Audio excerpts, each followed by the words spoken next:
Live from the back of Ruth the Realtor's car, it's the Stacking Deeds Show. I'm Ruth's neighbor and part-time mechanic, Doug, broadcasting live from the spacious, luxurious trunk recording studio. On today's show, what's love got to do with it? Got to do with it. I'm talking love and taxes with a man who helps real estate investors save some serious money, Joe Viery. In our headlines, we talk Apple Vision Pro and real estate. Is this new tech plus real estate the combo you didn't know you needed? Also, we'll answer a call to Ruth's Rotary phone from Cooper. And of course, your favorite part of the show, you know, the real reason you listen. I'll pop in later with my property pop quiz. And now, two peeps who each hold Grammys in the singing in the shower category. It's Crystal Hammond and Joe Saul-Sehy. Shall I sing hello? Yes, do it. In my Adele voice, my best Adele shower I thought you were going for Lionel voice. Richie. Oh, that one too. That is the classic, Lionel. Is it me you're looking for? You can tell how old you are.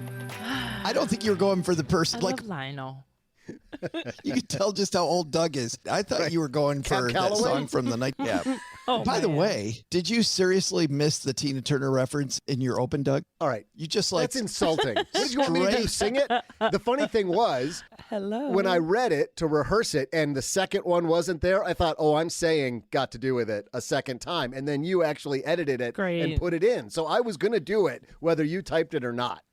But did you want me to say, what's love got to do with it? And I threw up in my mouth. Well, we see why he doesn't hold the Grammy in shower singing. Thanks for proving Welcome to the When They Get Into the Point podcast. I'm Joe Saul-Sehy, Average Joe Money on X, Twitter, all the places. She is Condo Crystal, hanging out here on Love Week. Time. Oh, yeah, that too. Yes, love and taxes. We got a great show, Crystal. We got Joe Viery coming down. He's got some tax magic. Yes, I've always loved tax time. People think I'm crazy. The original name of my blog was Sophisticated Taxpayer. So this should be a fun time for us investors. Yeah. You are such a weirdo. And you went to Ohio State. Thank you. Wrapped into one. I take all Welcome to our last episode, everybody. Our last episode, No. Stacking Deeds. All right, we got to move. Yeah. Ruth, turn the corner and let's turn the page hang here. On. Hello, chaps. And now our Stacking Deeds headlines. Cheerio and pip pip. Our headline, which I just had, and then a pop-up came up, is from Lifehacker. This is written by Megan. Nope, that's not it. Pop-up on Lifehacker? You're kidding me. Wait. It's weird. But first, we're going to go to Yahoo Finance, and this is from PR Newswire. You know, we got that new Apple Vision Pro. Yeah. You own one yet, Crystal? No, You got yours? Not hopping on the trend. You're not going to walk around swiping at stuff in midair like a see? I wonder if you Or can those see. Can you still see? You can. I don't know. Yeah. Did you see that iFixit, which is kind of a franchised Apple Fix-It operation that you see in strip malls all over the place? They already have bought one and ripped it apart. Cool. No, that's cool. Yeah. I'd see that. And And? it looks like a lot of You see- electronics. I mean, what?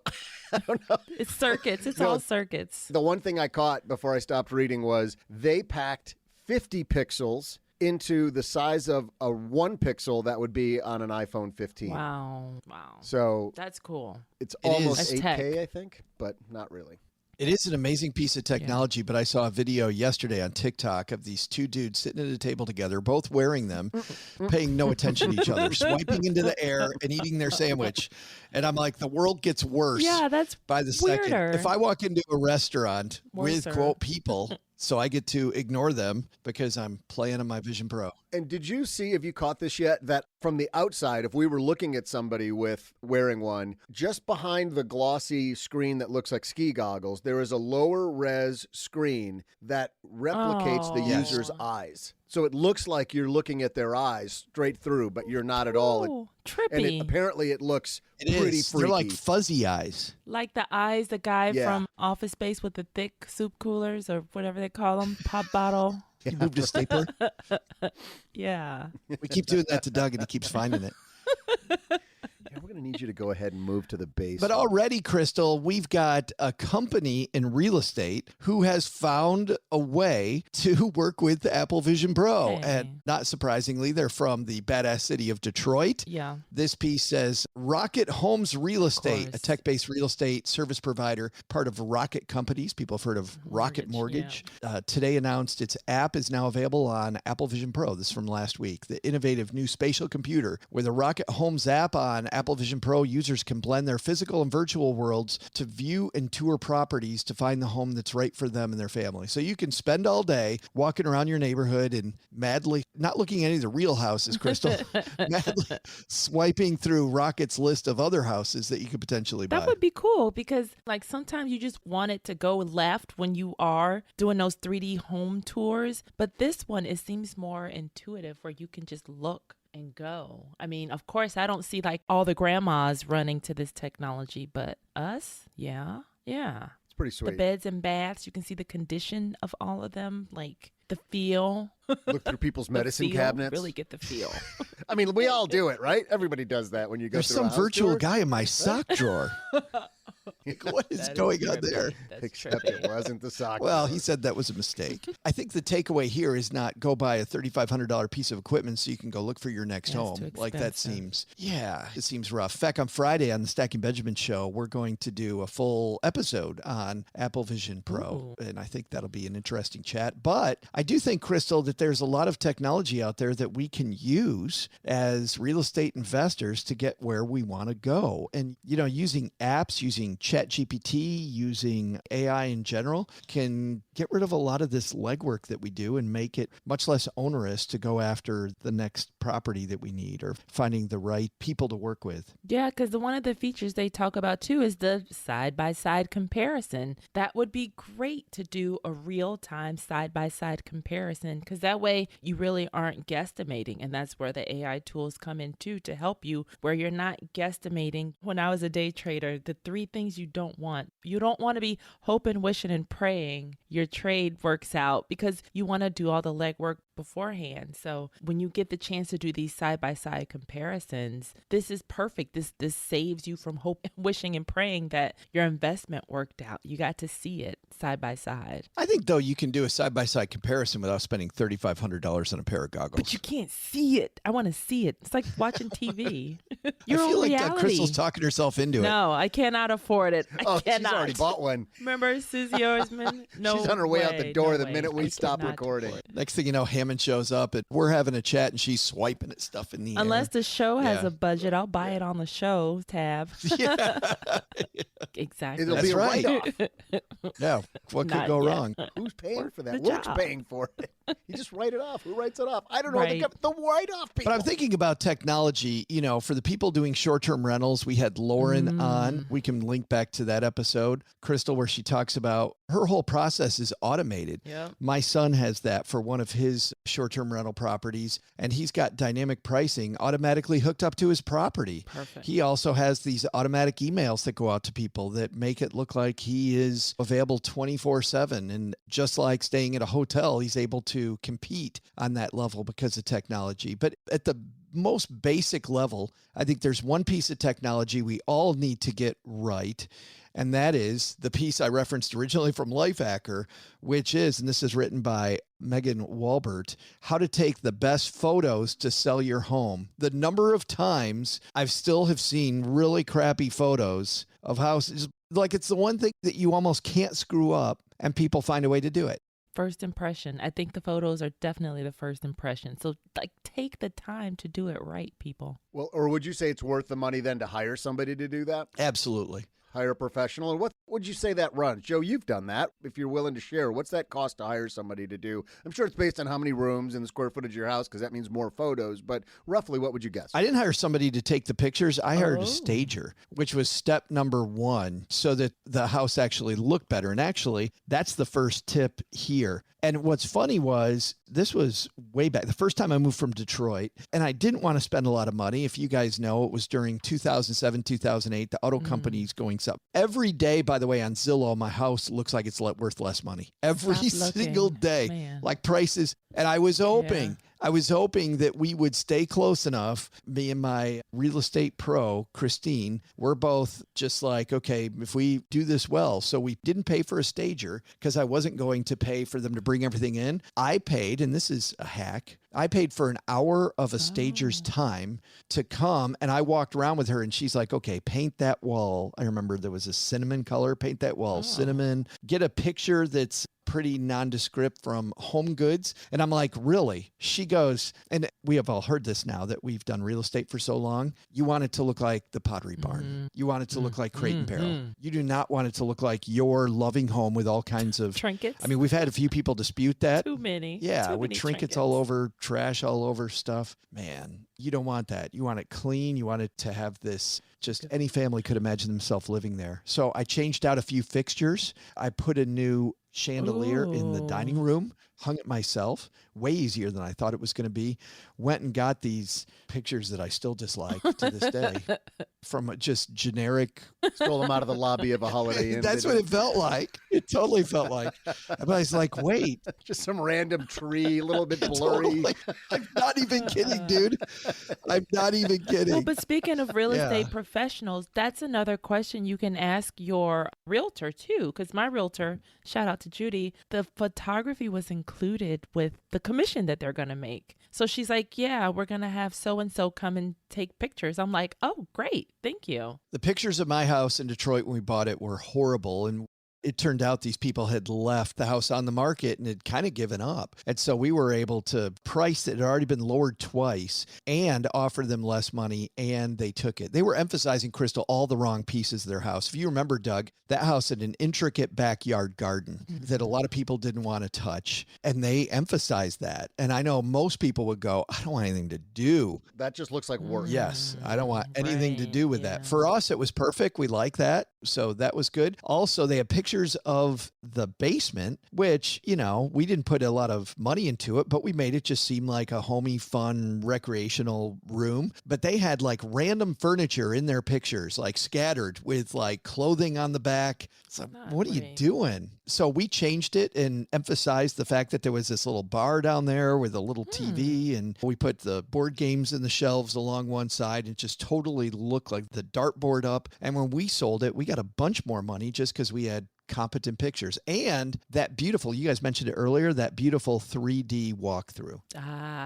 Brian on his dime hired the 3D walkthrough guy, and that 3D walkthrough popped. It was just fantastic. By the way, after you stage your house, which I think is a no-brainer, go natural is their second piece of advice. Natural light's your best friend when it comes to showcasing your home. Don't rely on your camera's flash because it's likely to cast harsh shadows and reflect off mirrors or windows. Doug, you do a lot of photography. Natural light your best friend? It is, but in order to really utilize it well, you have to know how to use the settings on your camera correctly. And if you're trying to do this yourself as an amateur and you've just got your cell phone, or maybe you've got what they call a consumer level DSLR or a digital camera, it takes some learning to figure out how to adjust exposure compensation and shutter speed and sensitivity on the sensor and all of those things so that that natural light fills the room and gives you a warm feeling. Because if you just leave it in auto mode, even a decent, you know, what you think is an expensive DSLR or a digital camera that's $500 or $600, believe it or not, that is not that great of a camera in the whole scheme of things. And if you leave it in auto mode, you're going to get something that still looks flat. It doesn't have that warmth and the depth that you would see with a professional photographer. So caution if you think, oh, I've got a pretty nice Nikon. You know, I paid $500 or $600 for it a few years ago. I can do this. If you leave it in auto mode, you're still not going to get the results that a pro would do for you. So either go out and take some master classes or spend some time on YouTube to learn, or maybe it's time to hire a person. Ask my big brother. To do He it. loves this camera talk, so I know he's going to like that part. Well, here's some steps in that direction. Take the best possible outdoor photos. Megan writes, the best time of day will depend on which direction your home faces. You want to have the sun behind you, so that will help you with that. Basically, I would say at a really fundamental level, yes, but shadows really help create depth. But you don't want a ton of shadow. So like if you're taking a picture of a person and you have them looking right at the sun, there's no depth to their face. You don't see anything. If you, as a photographer, have them turn like 10 degrees to the left or to the right so that there's just a little bit of shadow and gives them depth to their face, their nose, their eyes. The same thing is true for your house. So if you wait until the sun is shining directly at the house, that isn't necessarily going to really make that photo pop. If you can position yourself a little bit off to one side and get a little bit of a shadow, just a hint on some features of the house, that's going to help really make it pop. This is all pointing back to the love part. I hope the boyfriends are listening. So you want that 10-degree turn with the back behind you as you're taking the photos. This is You great. want shadows in This is strategic perfect. places in That's your all I boudoir heard photography. was boyfriend photography training. Next up on her list is to kneel down. You know how when you take a selfie, you raise your arm up and tilt the phone to get that angle that magically slims your face? Yeah, you want to do the opposite when you're taking pictures of your house. Possibly the one time you want the object you're photographing to look as large and in charge as possible. So you want that booty big. That's hilarious. But it also is going to make your ceiling seem taller in that room. And the other thing that's really going to help that you probably aren't going to get, you get possibly more on a cell phone camera than you would on entry-level DSLR or digital that has the kit lens with it, is you're not going to get the wide angle on those that now upper-end cell phones have really good wide-angle lenses, which are going to make rooms feel really large. And pros who come in with the higher-level cameras and, more importantly, the higher-level lenses, they're just like, look at an interior of a car and it looks giant, even though it's a little Hyundai. So it's the wide-angle lens that's doing that, and it's making the rooms in your house feel bigger and taller, Joe, if you get down a level. So totally agree with that advice. And this picture looks great. I can't wait for you guys to see it in the show notes. Like, this is a great picture. Example. Yeah, looking up at the stairway and the ceiling, to your point, this room looks gigantic. Yeah. These are especially helpful, too, for people that Airbnb. Mm-hmm. Because I think that Airbnb, you're much more likely to want to have photos that look like they were just casually taken from your camera, but they weren't particularly staged. Like, I get a little what's this house really? Like, having stayed at a lot of Airbnb places, you're looking for that. I want it to be professional looking, but not fake, overly professional, fake, because then I come in and the house is something totally different. Shoot from an angle is the next one. When you're shooting interior rooms of the house, stand in a corner or doorway to get the widest possible angle and allow potential buyers to imagine themselves walking through the home. When you're photographing the exterior, try standing at an angle rather than straight on to show, Doug, to your point, to show the depth. And that's also, if you look at this, and people can't see this picture, but again, we get a great use of shadow in this picture because you're standing at an angle from there's a sliding door there, and we can see some nice shadows off the sliding door. Think about the advertisements you see for cars. You'll almost never see a car from a straight profile from the side. It's almost always going to be a 3/4 angle because you get the depth that makes the car look longer.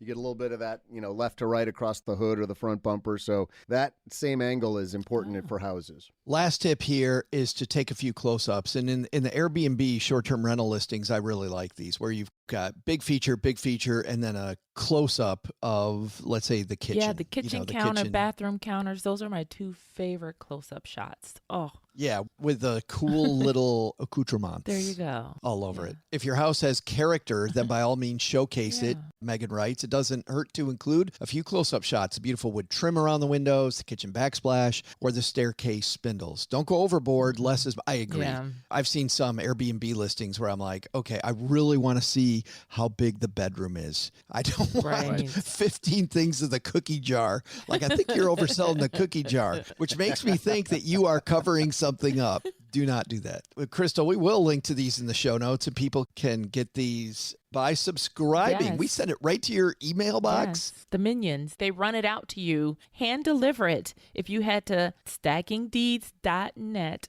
No extra charge. /show notes. So stackingdeeds.net/show notes. Coming up next, Joe Viery runs an engineering company, actually, that if the property is worth enough, they send somebody out to your house to help you speed up your depreciation. If you have properties that are less expensive, he's also worked, sounds like, hand in hand with the IRS to find a formula that's conservative that will also help you speed up depreciation. We're going to talk to Joe about love and taxes next. But first, Doug, time for the pop quiz. Hey there, Dieters. I'm Ruth's wrench-wielding repair guru, neighbor Doug, and since we're talking about love and taxes on this day before Valentine's Day, it made me realize that being in love is like having your own personal IRS auditor sometimes. I mean, you can't bear the thought of spending a minute of your life without your partner until they just reach across the table and take half your fries. Or like you're in bed with them and all you want are the basics. You're not asking for much, like maybe a warm blanket, and you wake up in the middle of the night shivering, completely exposed to the elements. Yeah, sure, they're all lovey-dovey with you during the day, but at night, you might as well have crash-landed with a rugby team high in the Andes. It's like survival of the fittest out there in the sack with the IRS, I tell ya. I mean, they just take and take and take some more. I may have to move somewhere it's warmer to find my true state of happiness, like the Caribbean. Hey, let's make a warm state our trivia question for today. What U.S. state was awarded its statehood on Valentine's Day in 1912? I'll be back right after I hide all my food and collect some firewood.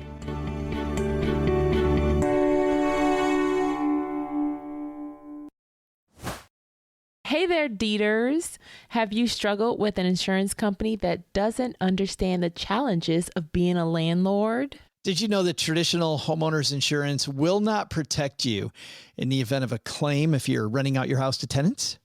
That's why we've partnered with America's best-rated landlord insurance provider, Steadily, to offer you the most comprehensive, hand-picked insurance. We love them because their team of experts understands the rental market inside and out, and they know what it takes to safeguard your investments, minimize risks, and maximize your peace of mind. You will sleep easy knowing that you and your investments are protected.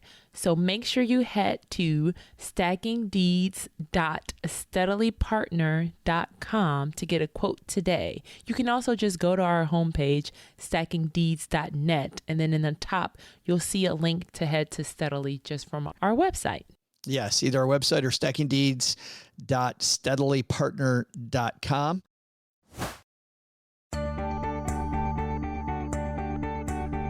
Hey there, Dieters. I'm love tax dodger and romantic survival expert, Ruth's mechanic neighbor Doug. Before the break, we were talking about what greedy little bastards your love partner can be and comparing them to the IRS. Can't find your favorite t-shirt? Check the rag drawer in the laundry room or wherever you send your tax check. Never seem to be any Girl Scout cookies left? I guarantee there are crumbs in your spouse's cleavage. All in the name of love. Sometimes you gotta wonder if it's all worth it on Valentine's Day. You know who thought it was worth it on February 14th? The people living in the Arizona Territory. That's because on February 14th, 1912, President Taft signed them into statehood. He actually wanted to do it on the 12th, but then he realized he needed to take his spouse out to dinner in New York City just to avoid the price gouging. I guess that's frugality for the win, huh? Because he delayed it a couple of days, and he made it easy for every fourth grader in the state to get that question right on the test. Hey, you know people in love could learn a lot from the state of Arizona? First of all, they only have a flat income tax of 2.5%. That's like only having to give up one forkful of your dessert. And more importantly, if you're married filing jointly, you can keep up to $500,000 of profit when you sell your home. Something you're bound to do at some point if she keeps stealing your razor. And now, let's talk seriously about love and taxes with Joe Viery.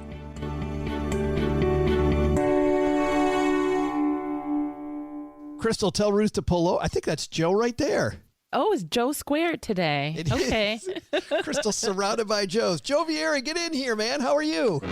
I'm well. How are you guys? Well, I'm great. Now, I don't know if you're here to talk taxes or here to just get away from San Diego, where I think it's raining cats and dogs. Well, it's going to be like 65 today, so it's really cold. So I was trying to get out of town. Perfect. Fantastic. Wait, you consider that cold? Because I was like 65 is a heat wave over here. I was not trying to add insult to injury to everybody who probably lives in Omaha or Knoxville and it's snowing and icy. Right. Absolutely. Well, it's a big time of year if you're a real estate investor, Joe, as you know. I mean, the smell of real estate investor sweat is pretty strong right about now. What are some things that let's start off here, because I don't think we do enough tax planning as investors. Right. What are some things, Joe, that investors maybe can do next year to make sure that next year they're not sweating as much as they might be this year? Well, that is a very good question. I will give you my supreme number one advice to any prospective real estate owner and those who own real estate is to get a good team of people around you. And probably the number one person would be an accounting firm or an accountant that knows real estate. My company, we're not accountants and we're not attorneys, so I'm not going to give you tax or legal advice, but I will tell you that if you want to own real estate or you do own real estate, find somebody who knows how to spell depreciation and all the tax advantages that real estate gives the owners, because they're powerful. Now, let's talk about exactly what you guys do at U.S. Tax Advisors then, because, yeah, well, I almost said do, but that just do. Joe, do. It's a whole different thing about what you guys do, because if you're not accountants and you're not lawyers, what do you do? We're an engineering firm that specialized in accelerating depreciation, which is known as cost segregation. And then we also do the energy studies. For those, a lot of my clients are value add clients. So what does value add do? They go out there and they buy a crappy home. And what do? They fix it up. Well, most of the time when they fix it up, they're going to increase the energy efficiency. And there are tax credits out there that can be applied to your tax bill, reducing it. So both of those are very powerful for the real estate investor. Boy, let's start there, because most of our community is trying to add value, right? Buying, I think, Crystal, a few weeks ago, Suni, talking to our audience about what she does to fix up property, and that's where she finds value, Joe. But how do I turn that value into then a tax break? Well, there's a couple things. So number one, let's focus first on cost segregation. So what do we do when we do cost segregation? All we're doing is we're taking a principle that's been in the United States for, I would guess, 100 years. And basically that is depreciation. And that's where the IRS is saying your building is deteriorating through ownership. Your depreciation clock starts when you buy the building, and it's what you pay for the building. And it's to do it the most common way, which is straight line, is simply for a residential property, you take whatever the building basis is and divide by 27 and a half years. If it's a commercial building, you divide by 39 years. So what does that give you? It gives you a little expense every year. But the correct way to do it, and the way I explain it to a lot of newbies out there, is if I point down and you're in a residential building and I point at the carpet, I said, is your carpet going to last 27 and a half years? And they go, are you kidding me? I'd be lucky if I got 5, 6, 7 years. Right? And so that's what all cost segregation is in a nutshell. The IRS has hundreds of items that they're giving a shorter life to. Carpet is a 5-year life. So if we go in there and we find all the short life property on the inside, which is 5-year property, and then the outside, which are land improvements, 15-year property, and still combine them with the real property, meaning the structure of the building, which stays in 27 and a half years, bottom line is what we're doing is we're giving them all of their depreciation instead of waiting over 27 and a half years. Bada bing, bada boom, we're giving it to them the year they do the study. So it's a powerful expense. And so if you have gross taxable income, less expensive is what your net taxable income is based upon. So if I give you a whopping, whatever the number is, $100,000, $50,000, $75,000 in expenses, I'm saving the owner tens of thousands of dollars in income taxes. That's fabulous, which I can then apply elsewhere. Yes. And if you're in real estate and you're a real estate professional, it can be applied to all your income. If you're a passive investor, you have another source of income, you can still take advantage of cost segregation. So it makes it a little bit more difficult, but I want people to understand if you're a passive investor, give up the opportunity to learn more about cost segregation because it might well work. If I'm a passive investor, meaning, Joe, that I'm buying passively through some type of syndication or something, is that what you're talking about? Yeah, but let's go back to how it really started. It started in the 1980s when doctors, I'll pick on doctors. Doctors were out there buying dilapidated, grungy buildings. And the only reason they were buying them is so that they can get the depreciation expense to offset their income as a doctor. Congress said, and the IRS said, no. If you're a doctor and you're investing in real estate, you have a primary job as a doctor, then now we're going to make that investment a passive investment. So your active investment is doctor, passive is real estate. And what they've done is they've put limits on how much depreciation you can take. It's complex formula. You would have to go back to your accountant and talk to them more about the limits. But if you're talking about a single family home and I give you a $50,000 write-off and your limit's $30,000, it's going to take you just 2 years to go through the $50,000. So you're going to want to do cost seg. However, if it's a $10 million building and I give you a $2 million write-off, then obviously if you're limited to $30,000 a year, I would tell you don't do it. Yeah. Good advice. Well, that was what I was going to ask. For people that it even works for now, is there another shoe that drops? Like I'm thinking about Stephen Covey, right? Where he's like, you pick up one end of the stick and we all think and we hear Joe, hey, great cost saving today. Is there another shoe later where I'm like, man, I wish I wouldn't have done that? Well, you must have done your homework. I don't really agree with this, and I'll explain why, but the one shoe is what we used to get a lot of was depreciation recapture. Recapture tax is the IRS saying, okay, you've taken your depreciation. When you sell the building and only for cash, you're going to have to pay a tax back to us, giving us back some of that depreciation expense that you took. We generously gave you. However, what lots of practitioners don't really understand, I'll share a little secret with you, is that cost segregation reduces your depreciation recapture. So that shoe that's coming off the foot, it's nonsense. It's not powerful. So what do I mean? So here's the simple analogy. You buy a laptop for $2,000 5 years ago. What's a laptop worth today? Nothing. Yeah, nothing. Not bad. It's a dinosaur. Give it some value because you could probably sell it for parts for $100. The savvy accountant is making that same argument with the property that we find. If it's 5-year property and you sell it for cash 5 years later, they're saying, well, all the 5-year property, it comes off the table for depreciation recapture because my client used it up. He's owned it for 5 years. If he owned it for 2.5 years, then take 2.5 off the 5-year property. So what have we done? We've now taken a lot of money off the table for depreciation recapture. So that misconception is wrong. And you do have to get an accountant that understands this principle that depreciation recapture is not going to be a factor. Is there a size investor that it usually makes more sense for to use cost segregation than another? Like if I'm listening to this, Joe, and I'm thinking about buying my first rental property, or I'm buying, a $250,000 home, and you mentioned Knoxville, so we'll say Knoxville. All right. Does it make sense for me to do the modeling? Yeah, I feel if you have an investor that's over 8 feet tall, that size won't work for cost seg. Okay. Well, those are some big shoes, Joe. Big shoes. All right. So here's the great thing about that is that I've been doing this since 2007, and we all started back in 2007 doing what we call detailed engineering studies, which means we would go to the property. So if it was in Knoxville, guess what? Somebody from my company's got to go to Knoxville, unless I have somebody in Knoxville that can do it for us, which is I don't. So bottom line is you have to pay that guy to go there, measure everything, document the building, etc. So small properties, you had to do it for like buildings with a basis of 750,000 or more. So what we did is we developed another technique that is accepted by the IRS, and we call it the modeling technique, but it's more of a analytical review. And so what we do is we're not flying out to the property, we're gathering information from the client, maybe even photos from the client, or documentation, appraisals, and we're able to do the study on an analytical approach. So to answer your question, there is no size of property that we cannot do. In the 5, 6, 7 years ago, I had properties that people were buying for 25 grand.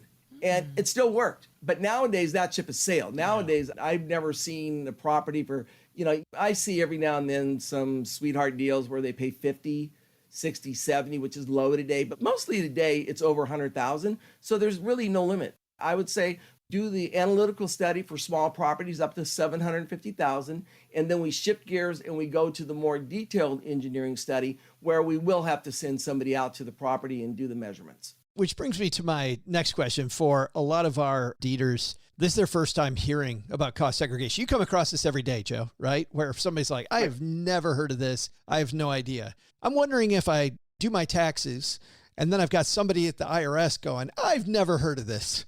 Let's go take a closer look. AKA, am I more likely to get audited if I start building cost segregation modeling into my plan? Good question. No.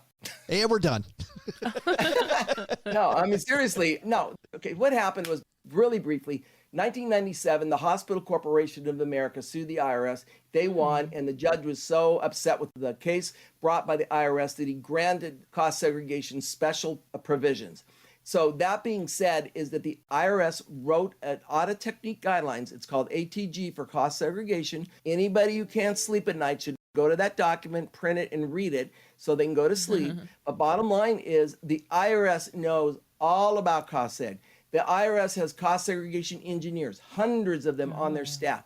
So the key here to answer your question is make sure you get somebody like U.S. Tax Advisors Group, my company, who will defend their work. We will answer any question brought on by the IRS because we use the audit technique guidelines when we do our studies. So we're compliant and we'll defend our work at no extra cost. That's fabulous. Well, going back to basics, so $750,000 basis is not the worth of the house, it's that minus the land value, correct? Right. So when you buy a property, we do, by the way, two types of studies. We do the current tax year, which is a lot. People who bought properties in current tax year is 23, even though we're in 24, we're dealing with 23 tax year. We'll deal with 24 next year. So in 23, bottom line, that's a current acquisition. If we go back in time to 22 and back about another 12, 13, 14, 15 years, that's a look back study. When you file your taxes for a look back study, you have to file a piece of paper called the depreciation schedule. And what you or your accountant or both of you have done is you said, okay, I bought it for this much and I'm going to allocate this much to land, and this is the building basis. So it's the acquisition cost minus the land, because land is not a depreciable asset. And that what we work with that depreciation basis. We don't care unfortunately, we don't care what the property's worth. That's not part of the calculation. And we don't care how old the building is. I could do a building that George Washington slept in as long as my client bought it last year or within 15 years. We can go back about 15 years to make the numbers work. And that was another question too, which is, let's say that I'm going to sell this property in the next few years, Joe. I'm still thinking that this model works because I get so many years in, I'm still good. Well, here's our mantra. I base this on talking around the nation with a lot of CFOs of big organizations, developers, and I've kind of distilled it into a 1.5 to 2 year thought process. If you are going to keep the property for at least 1.5 to 2 years, the numbers will work. Yeah. If you are planning on flipping the property and selling it, don't do it. Are you going to get hurt? Not really, but it's not worth the time and effort for somebody who's going to be a flipper. It's for those who want to hold the property long term. Now, if you have to sell it, like somebody comes up and they give you a wild, they say, I'm going to buy your property for X and you have to sell, you're not going to get hurt. It's just that the value in the shorter time periods diminishes quite a bit. So that's why I say 1.5 to 2 years, you're going to do well. Anything shorter than that, I would tell you, don't do it. So what is your deliverable? Is it something that we're giving to our tax person, or you're giving us a yes or no, or do this, not that? I'm giving you a report to your tax person. Got it. And it's going to break down all of the components of the building that we find in the shorter lives. And just so you know, we're in, well, it's a little bit complicated. Last year, we were in the last year of 100% bonus. This year, it's 80% bonus. What does that mean? It's not really a big deal to me because I've been doing this for so long, but it's nice. So what it means is the bonus rules read any life of a building 20 years or less, you can immediately write the whole thing off. So that was kind of nice. So if I found on $1 million building $250,000 in depreciation, that whole $250,000. Bam. This year it dropped down to 80%. It's going to go 80, 60, 40, 20, and then to 0. However, remember, I've been doing this for so long, we didn't have bonus depreciation. So it means very little to me. It's nice to get 100% bonus. It's nice, but is it critical? No, because all it means, it's a timing issue. So when you have 100% bonus, you're going to get it, all of it this year. If you don't have bonus, you're going to get 85% this year, and the other 15% you're going to get over the next 3, 4, 5 years, depending on the math. So it's just a timing issue. But bottom line is, what I think is going to happen is I believe that Congress is going to extend the 100% bonus for another 3 years. But it's not done yet. I'm just saying, keep tuned, because I believe they are working on extending it. When somebody comes and hires your firm, how long does the study take? Like, what should our expectation be on how long till we get the deliverable? It depends. The mantra is 30 days after we get started. Now, what does get started mean? It means we get all the information, closing statement, whatever information we need on the property. If we go out and have to do an inspection, when the inspection is done, that's when the 30-day clock starts. You'll have the report 30 days after that. If somebody needs the report sooner, we can lift mountains and get it done. And if somebody wants more information, I bet you've got a place that they can go, Joe. I'm just imagining, possibly. Yeah, Point Loma, California. No. Come visit. Ustagi. It's USTAGI.com. Ustagi. USTAGI.com. That'll take them right to the website. They can get on a call with me, schedule a call. What I do is I take the time to educate, no charge, and I go through to see if the person is going to be a good candidate. And if they're not a good candidate, I'll tell them. Now, I just already explained there's very few people that are not good candidates, but I will go through what maybe their accountant says, oh, don't do it because, the numbers aren't. So I'll just go through and then I will give them, if they want to go forward, I'll give them a no-cost estimate. And then I tell them, take the estimate back to your accountant and say, look, this is what Joe is going to give me in extra depreciation expense. Want to move forward or don't? If they say don't, I agree with them. I don't argue against any accountant. Fabulous. Nice. Well, I love what you opened up with. It's important to have a good team in your corner. And man, if we can add this to our team and it ends up working out, that's fantastic. And even if it doesn't, to know that this is available for my next property or my next property after that, just fabulous thing here. In a week when everybody, Joe, is so worried about their taxes, actually worried about, frankly, loving taxes. It's Valentine's Day week. And what should we love more than having a better team? Very good. I like that. Amen. Well, yeah, because then you love tax time. I love tax time as an investor. Like, it should be your happiest time of year. That means you made a lot of money. Right? That's my thought. I was about to have Ruth pull over and let Joe out, but with that talk, Crystal, you can get out too. Yuck. Or maybe I'll get out. All right. Joe, thanks for mentoring us today on tax segregation. I super appreciate it. You're very welcome. Thanks, guys. Man, big thanks to Joe. Crystal, I am guessing, like us, a lot of our deeders have not heard of that. Right. Well, I know. And then it's funny because when we talk cars, depreciation is bad. But with housing, real estate, depreciation is your best friend. So that's another, mind shift that we go through in the world of real estate. And by the way, if we asked all the questions about the IRS, because is this too good to be true thing, you got to pay attention to that, deeders. I mean, you have to pay attention to the, I'm messing with the tax person right now. And we see so much BS stuff, Crystal, on TikTok, on Instagram, of these, quote, tax experts telling you to do things that they will never get in trouble for, but you certainly will. If you follow that advice, that's not good. But we did a ton of research on Joe Viery. You need to make sure you do the same yourself. And your situation is always different from some blanketed person online too. So never skip the due diligence part. Well, let's chat about that for a second because we have another episode coming up in the next couple of weeks, but we want to jump on this topic right away. After Scott Carson 2 weeks ago, we got a nice letter from Catherine who pointed to Scott Carson on a Bigger Pockets thread that was not kind about stuff. And there was a picture of Scott in an orange jumpsuit. And you know what that means. Man, oh man, the conversation that we had on a weekend, Crystal, I was driving to Austin and I called you immediately. You got to talk to Cheryl and I, and I'm like, we have an issue. Huge issue. Oh, fudge. Yes.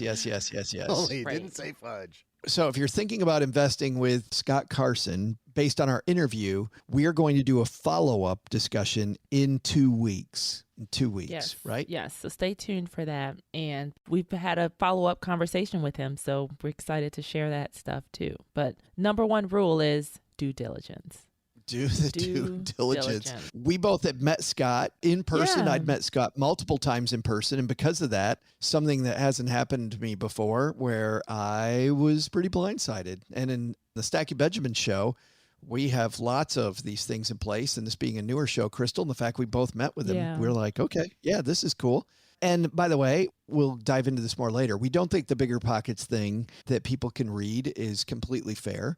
Obviously, we weren't there. Right. So we don't know what fair is, but we will tell you a lot more about how we think you might want to come down on something like this. In 2 weeks, we'll be following up. But on Joe Viery, do your due diligence there too. Anybody we have, not just on this show. Before you hand that money over, just make sure. Yeah. All right. Time for a call to Ruth Rotary. And of course, we don't have a call to Ruth Rotary. Yeah. We have a question from Cooper. Yes. And for the record, the voicemail does work because I did a test voicemail and it does work. So, all right. We were thinking maybe there's something wrong. Dieters, come on. There has to be. That's like when, oh my gosh, I don't know if guys used to do this or when you were dating, if women would do this. Like, I guess you were ignoring them and they'd be like, well, can you call my phone? I just want to make sure it's working. Oh. That was Smooth. Crystal is creative. smooth. I can't get the phone company to come Yeah, check can on me. Can you call me? Somehow you may be able to get through. Hey, while we're talking on the phone anyway, might as well Right. continue What are you the doing later? I'm conversation. outside. What are you doing? I'm outside. Yeah. Outside. That's happened before too. All right. Call from Cooper. And it's cold out here. Can you Yes, come and by warm the me up? way, All facts. when Cooper wrote, we wrote Cooper back right away. We're like, why don't you call this in? Just please call it in. I feel like we've done that so many times the last few weeks. No, call it in. No, I think I'm good. I just wanted to ask.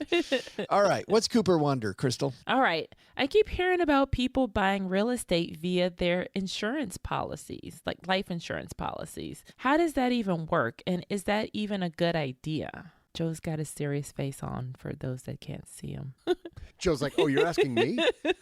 Crystal, I had to really look this up because of the fact that Cooper, while you see this all the time, maybe it's because of videos that you watch. First of all, any scheme involving life insurance to do anything other than provide life insurance can work. But I'll tell you this, as a longtime financial planner, it works until it doesn't. And when it doesn't work, it unravels very quickly. So we hear this thing about, self-banking, infinite banking, buying real estate with your life insurance, all these creative ways to include a life insurance policy is generally a way for a life insurance agent to make some more commission. So that's probably who is hawking this stuff. I hadn't really heard about it that much for buying real estate. So I had to go look, and Crystal, Investopedia actually has a piece that I'll shoot your way that maybe we can also link to in the show notes. Of course. Andy Smith and David Rodek write this piece.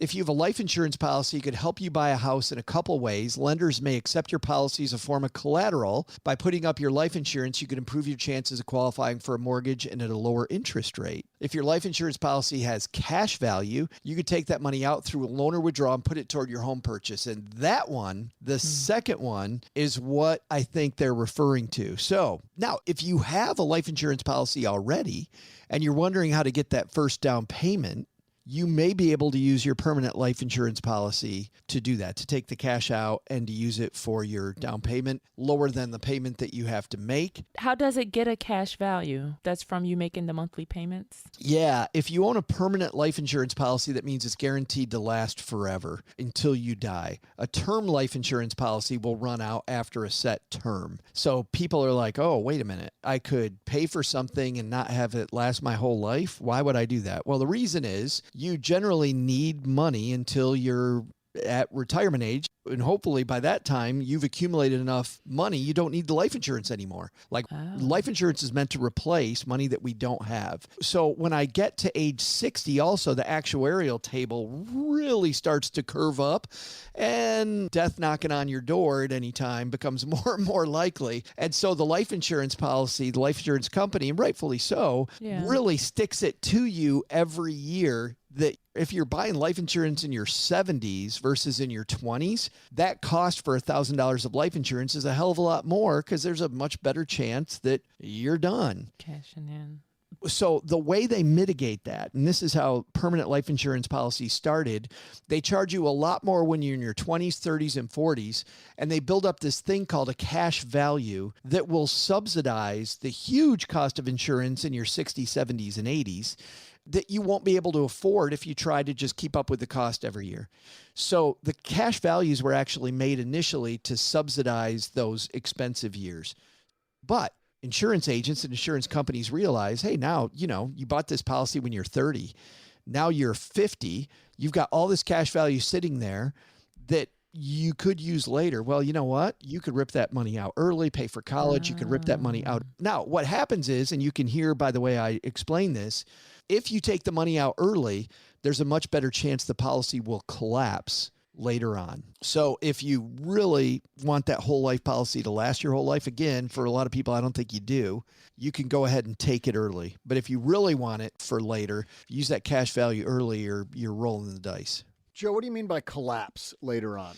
I mean that there comes a point where there's not enough cash in the policy and you're not paying enough per month to afford the monthly cost of insurance. So every year you have a birthday, the internal cost of that $1,000 goes up. And what the insurance company is doing, so let's say that Crystal's buying a life insurance policy when she's 30 years old. Talking about whole life or term on this example? I'm talking about whole life. Well, I'm actually talking about any type of insurance. It all actually at its base works the same way, but with a whole life policy that's guaranteed to last forever. When you're 30, let's say that $1,000 of coverage cost $1. That same coverage at 45 costs $3. That same thing at 60 costs $7. It gets higher and higher and higher, and it gets to the point where the money you're putting in, let's say you were putting in only $5 and now it's $7. That's when the policy, Doug, goes to the cash value and subsidizes the money you're not putting in every month. Starts drawing from that. Interesting. Or when you hear the policy's paid up, that's because they accelerated enough during your working years that you've subsidized all those years. And generally, a paid up policy has a huge cash value inside of it because that's meant to subsidize the rest of your life so that you can afford this increasing cost internally. By the way, they don't show you all these guts, right? I mean, we probably lost half of our deeders just in my explanation there. But the point is that cash value is actually there for a reason so that the policy lasts forever. That said, you can take it out early and buy your house. If the need for the insurance is gone, well, then hell, take it out for your house. What I don't like are these schemes, and they are schemes where a life insurance agent goes, here's what you do. You don't just put money into a fund to get the down payment. You put it into a life insurance policy, and then you borrow from the life insurance policy. And guess what? If you die, then your family still wins, and you've got the real estate. Bada boom, bada bing. Well, it works until it doesn't. And so often I saw this not work that it really makes me go, people say, oh, this is a scam. It doesn't work. No, it can work.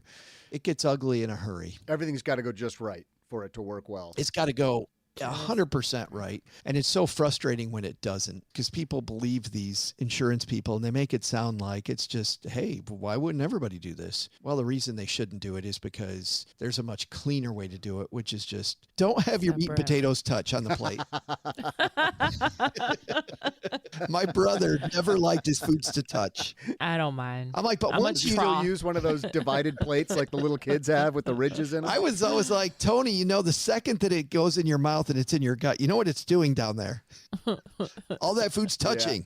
It's cohabitating. Yes. Yeah, later on. But I do like keeping the insurance for that reason. So it can work, Cooper. To answer your question was, how does that work? And that's how it works. I've never heard, by the way, Crystal, somebody using their life insurance policy as collateral. And that should be a question that we ask. We're going to have mortgage lending people on in the next few weeks. We've been searching, by the way, for the perfect person and have not found that person that we want yet. So when we find that person, though, this is going to go on the list because I've been doing this a long time and haven't seen life insurance as collateral. I have noticed that on the construction loans and the stuff like that I've been applying for, they do ask about it. And I've noticed that, do you have life insurance? And they want to know how much, all the information. I'm like, I don't know. I have it through my job. I don't know. But it is interesting that just in these last, the last year or so, they've asked. And I've never been asked that before. It makes sense because it's another way the payment gets made if something happens to you. That's true. Yeah.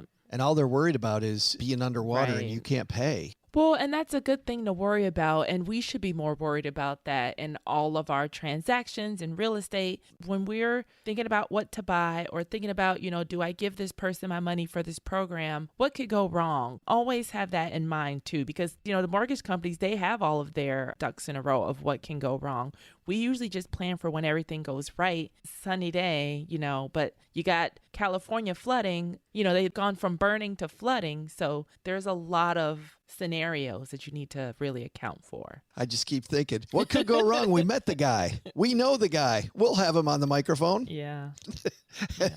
and then you find out, should have done some homework. Yeah, you should have done more research. And also, Cooper, if you don't understand this and if this didn't help, don't do it. Do not do anything you don't understand. It is okay. Just like they say, you should be in this next hot stock. Cash is a position. Sitting on the sideline and just doing, what you understand and what's comfortable for you is also perfectly fine. You don't have to hop on the next hot trend or next hot stock or next hot real estate market. You can just sit on your cash. Like, what was that Breaking Bad scene when the guy laid back in the bed with all the money? You can do that. Just lay with your cash. I like the Wolf of Wall Street scene with a bunch of money where they're on the bed of money. Oh, yeah.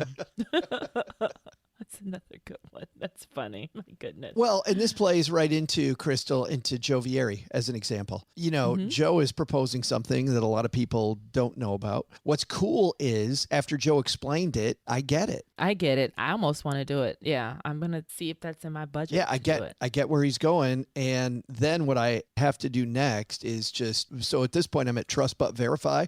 Now is the verify part, right? Just go, okay, does this work? And one thing that I like is that Joe even said that this goes to your accountant. Verify this with your accountant. Yeah, he did say that whatever your accountant says, we agree. Like if your accountant tells you no, don't do it, he's like, hey, we back off. Like let your accountant make the decision, which is great because he did. He's like, make sure you have a good team. Number one place to start. All right, that's a great place to start. But this is where we end as Ruth is getting ready to pull back in the driveway. Crystal, where can people find you? Yes. So they can write into us or call into us. We want to hear your voice. stackingdeeds.net/voicemail. I don't think he's going to help you here, but please, Deeders. Call on the Deeders. But stackingdeeds.net/voicemail so that we can answer your questions because these are great questions. And I had that question too, so I'm glad Cooper asked it so that we could chat. We can amp things up. I mean, today we had Crystal reading Cooper's question. It's going to get to me, folks, and you don't want that. That's when you know. Only if I'm going to start making voices to imitate who I think they sound like. Do it like Tina Turner. Today it's going to be Donald Duck. Turner. Yeah.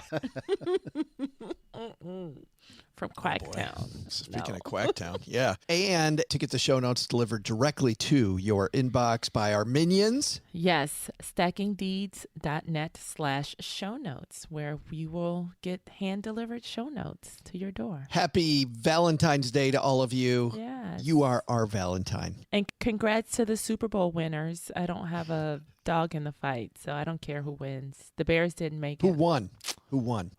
Because it happened by now. It happened by now, so yes. Who won? We record for just to I don't pull it back a little bit. It's Friday before Super Bowl, so congratulations to the Chief 49er that won that game. The Chininers. By a little lot. Man, that was so close. But not even a fight. Super. Far away. Wow. Yeah. But luckily. Usher won. That's who won. Yes. For and real, luckily, I'm sure I can say this with a lot of confidence. I saw Taylor Swift 75 times. Yeah. In the audience. Oh, that could be the great. I'm going to say 100 times. You know there's a betting line on that. There has to be. Because too many times. I love it. For basketball games, when they flash to the celebrity, I'm like, oh, they're just like us sitting in the high ticket stands, though. But to show them after every single play, that's not necessary. We're just waiting for the commercials. I mean, that's all I'm waiting for. I can't wait. Same. Yeah. All right. Doug, the to-do list is nice and long today, but what are our top 3?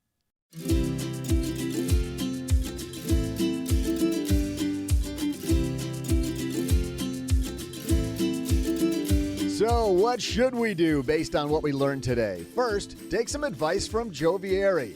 Upgrade your tax team, Deeders. That'll pay dividends every time you file your taxes. Second, here's a to-do from our headlines. Learn to take better photos. That, too, will pay off. But the big lesson? I guess having to pay love tax, maybe not so bad. I mean, watching The Bachelor, maybe not the worst thing I have to do, I suppose. Yes, it is. Oh, my God, I can't take it anymore. I mean, obviously, Maria is there just to build up her social media followers. She does not have Joey's best interest in mind. I got to put an end to this. I can't watch another one. Thanks to Joe Viery for joining us today. You can find out more about their work by subscribing to our show notes at stackingdeeds.net/show notes. You know how hard it is for me to calm down after talking about Maria and then go into the credits and be like all announcer guy? Because she's evil.